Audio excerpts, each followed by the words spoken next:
Hello, this is Randy, and welcome to Brain Break with Randy and Keitho. When I first started substituting for the public schools, I had the opportunity of subbing almost every day.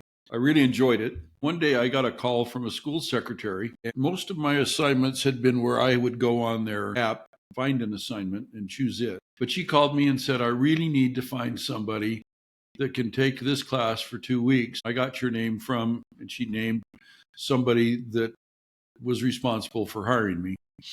I said, really? I said, well, yeah, I'd have to move a couple of assignments, but if you need me to do that for the next 2 weeks, I can do that. This was on a Friday. So I started on Monday. I came in, visited with that class. It was a group of older kids. I think they were sixth graders. What I didn't know when I first started teaching them for a few days, I didn't find out until 2, 3 days later, that I was the fourth substitute they would have had during this teacher's absence. She had gone for a family cruise to Europe, had planned this in advance. The family couldn't take this specific cruise during the summer. This was in the fall. So these kids were characters. I enjoyed the majority of them.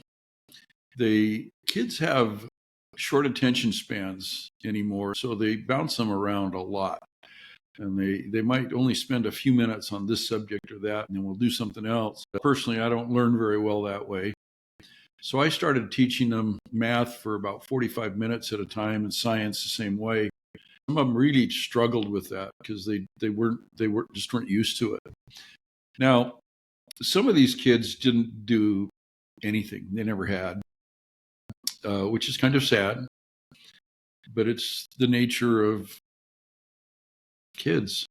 You can't force them. But there were four girls that were quite a group, and they had decided that they were going to get rid of me like they did the other three substitutes. So three of these girls basically went to the counselor and told him that I was prejudiced.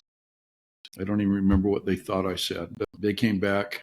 The counselor came to me and said, hey, we got a report that you're prejudiced. You're going to have to talk to the principal. Okay. So I went in to see the principal. These kids had said that I basically was prejudiced against them because of their race. Well, I promptly showed the principal the pictures of my grandchildren. I said, I don't think I'm prejudiced. These are my favorite kids in the whole world. Half of my grandchildren happen to be African American, and I love them to death. And so the principal got further into it and ended up giving the kids some kind of detention because they basically stretched the truth trying to get their way, which was they wanted a daily sub that they could do whatever they wanted with.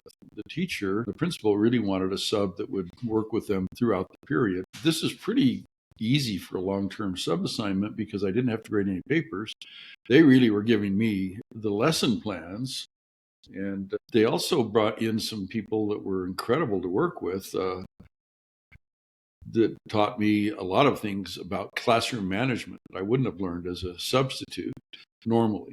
But I went back to that same school to substitute for one of the teachers in that same grade. He had a day off. I was really excited because it meant I could see some of these kids. I really liked them.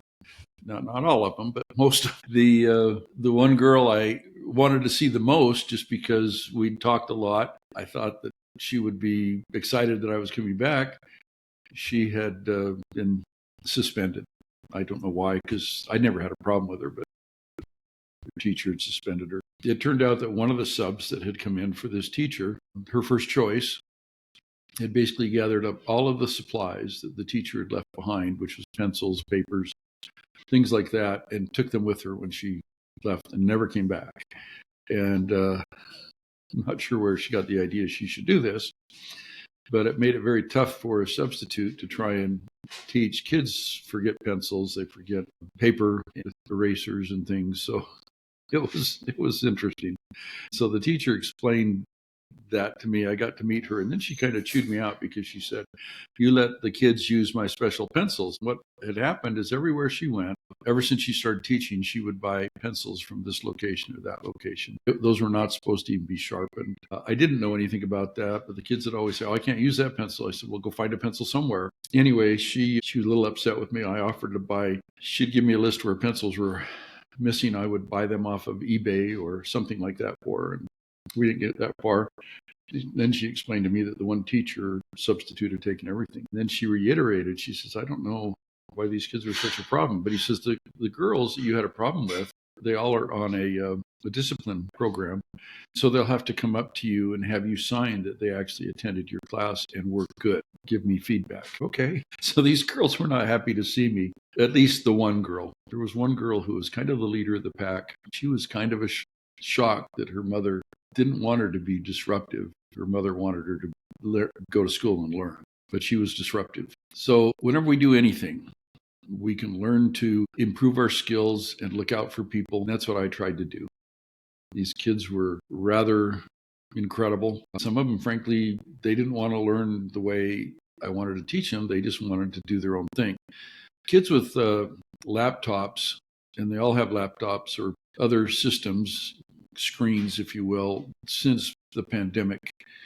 The biggest thing going on with that is they would rather play on those systems than they would learn. While they think they're learning playing games, generally they're not, because they don't get enough time to play them consistently. And so what we need to do to teach them, help them understand what learning really is, and encourage them when they're learning and push them harder when they're not. At least that's my opinion. Anyway, thanks for joining me for this edition of Brain Break with Randy and Keitho. I appreciate you listening. Hope that you have a wonderful day. Please like and subscribe and tell your friends about us. Bye now.